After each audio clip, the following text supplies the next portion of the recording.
Hi friends, how are you? Can you tell me why I have come here to deliver this lecture? It is very simple. See, I am a school dropout after 8th standard and I made this examination as an all India topper. You know why it has happened? It's because many people may think that what requires for an UPSC civil service preparation process, and that is the message which I am here to tell to everyone. See, UPSC is selecting a personality or a person for the administrative, especially for the administrative career, that is for how to govern Indian the administration. In that way, everyone finding it very difficult to prepare for this process, and UPSC is expecting the candidate who are having those qualities, and that qualities are we having it or not. Let me tell you what qualities are expected from the candidate who are preparing for UPSC civil service. See, many people have their own perception about the GS preparation process. See, let me tell very clearly to the UPSC aspirants. It's very simple. See, whatever the preparation process involved in GS, it is all not new to us to what we are preparing it for. See, the Indian polity, Indian economy, or the geography, whatever the subjects which we are going to study in GS, all read during our school days. But when we find it, it is boring really to read it again, and we may not find, or we may not even look into the purpose for why we are reading it again.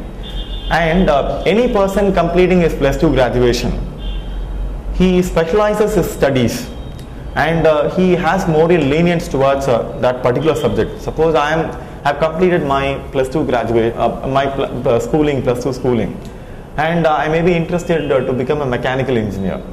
And after becoming a mechanical engineer, my interest is only restricted to mechanical engineering. I see the entire world, the entire India or the entire world, or my perception is totally towards or inclined towards mechanical engineering.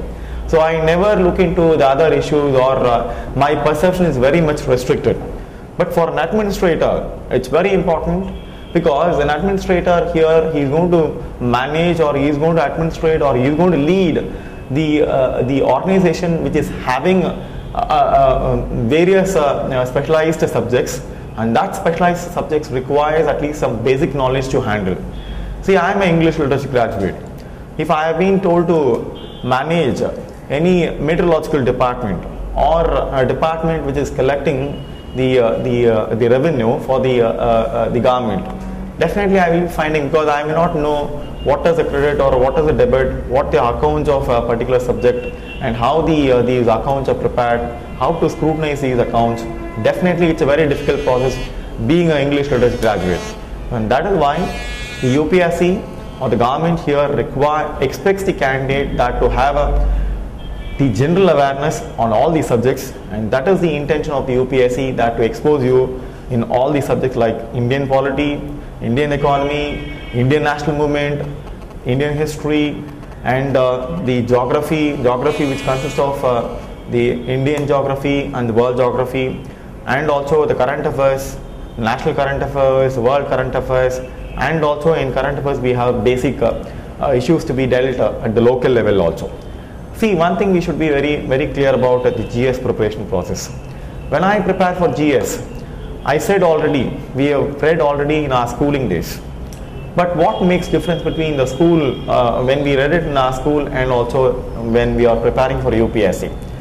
Basically, the one issue is, when we read it, when we read in the school days, we read it for just for the sake of scoring the marks, and also to become a rank holder in the session. And we didn't have any interest to know what it is actually, and to understand what we have read. And that is a system rather we have undergone. But UPSC is not expecting the person who knows.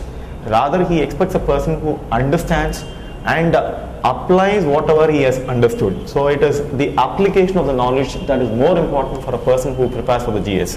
And that is why UPSC expects the candidate the application of the knowledge at the prelims level, at the mains level, and also at the interview level. See, when any question is asked at the prelims level, it is in the form of the information, and again when it is asked in the form of questions, especially the descriptive question in the mains, again we are attempting to answer the question whatever we have understood and expressing it in a better way, or rather in whatever the convenience which we have, and convince the examiner to get the score. So in that way we are expressing. Also again we express ourselves in the interview process. See, it's very important, we are all expressing whatever we have understood in our preparation process, especially for GS, in a better way, that to tell everyone that I have knowledge in all the subjects, and whatever I have studied, I am applying it to my day-to-day, I can apply to whatever I have read it in my day-to-day administration. See, that is the basic idea of the UPSC, to expose us to the GS preparation process. See, when a person is preparing, when a person prepares for the GS, it is very important he requires two knowledge. See, knowledge is again, because many people, when they prepare for UPSC GS preparation process, civil service GS preparation, they think that knowledge, or I've seen many people they have knowledge of very partial. What is that partial I am trying to mean? Let me elaborate it on it. One, knowledge, I categorize knowledge into two. One, it is the basic knowledge. The second, it is again the current affairs knowledge. See, any subject, it will have the basic fundamentals. A person who prepares for UPSC, he should thoroughly get exposed to, or rather he should have adequate knowledge in his basics. That is again the fundamentals. So let me give you an example. Suppose there is a process, or the phenomenon called, or the economic phenomenon called inflation. The inflation is the process. Anyone, if they are not able to understand what is an inflation, definitely he cannot able to understand why the present inflation process, or rather India experienced the deflation process also. So he may not understand the cause-effect relationship of the inflation. If he is not knowing what are the causes and what are the effects of the inflation, definitely to apprise the inflation process is very difficult. And not only knowing the basics, a person knowing the basics alone is not sufficient for UPSC. He should have the updation of that basics also. That is called the current affairs. See, he should know why the current inflation process and what is the reason for the current inflation process, and he should know what factors actually contributed for this inflation process. If he is knowing that process, that is called the current affairs. So the basic knowledge should be supplemented with the current affairs knowledge, and then it becomes a complete knowledge. So that is again a very important process of the UPSC preparation.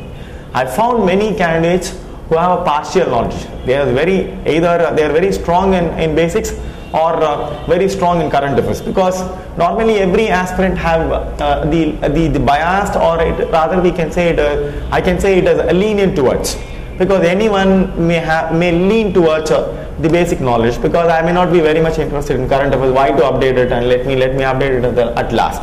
So in that way it is very important. Very good preparation meant here the updation of the basic knowledge, that is nothing but the current affairs.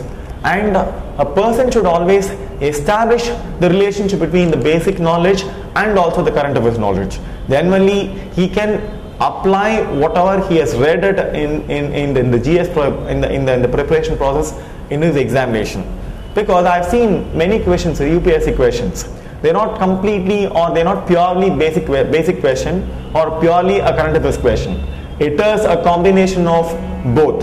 That is why many people, they find it very difficult when they are appearing for the examination.